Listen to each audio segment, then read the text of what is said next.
Hujan lebat disertai angin kencang diprediksi akan terjadi di sejumlah wilayah di Indonesia mulai 31 Oktober hingga 6 November mendatang. Selain itu, BMKG juga menyebut 6 wilayah yang berpotensi banjir, diantaranya wilayah Jakarta dan Jawa Tengah.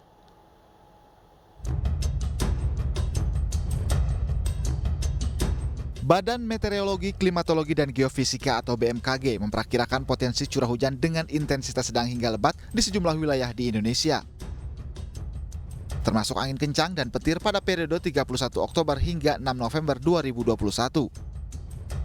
BMKG juga menyebut ada 6 wilayah yang berpotensi banjir, yakni Banten, Jakarta, Jawa Barat, Jawa Tengah, dan Kalimantan Selatan.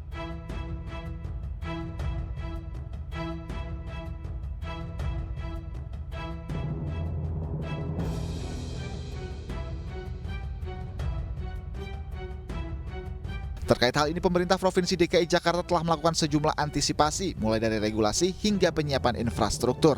Kemudian pemerintah sudah membagi tugas semua pihak ya, dari Pemprov, jajaran semua instansi kesiapsiagaannya, BPBD, bahkan TNI Polri membantu, ormas-ormas, LSM, semua terlibat, masyarakat. Banyak sekali ya komunitas yang setelah dibagi tugas, bahkan sudah menyiapkan berbagai tempat-tempat pengungsian, logistik, semua sudah siapkan.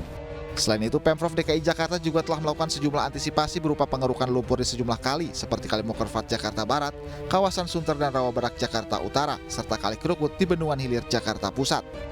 Tak hanya itu, masyarakat juga diminta waspada akan potensi banjir ini. Tim Liputan iNews melaporkan.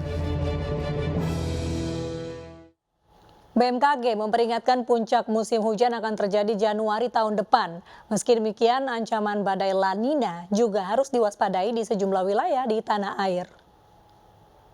La Nina sendiri itu kita lihat indeksnya, nanti apabila indeks ENSO-nya itu minus 0,9 itu bergerak semakin minus, tahun lalu itu sudah minus 1,3. Nah, itu akan berjalan nanti sampai Februari. Ya. Kemudian puncak musim hujannya sendiri di Jakarta itu diprediksi mulai akan bergerak itu di Desember, Januari, dan Februari. Puncaknya adalah di Januari Dasarian 3, Februari Dasarian 1. Betul, jadi kemarin sudah kita lakukan koordinasi tidak hanya dengan BNPB. Jadi ada beberapa series FGD 2 kali ya untuk membahas antisipasi dampak daripada La Nina ya.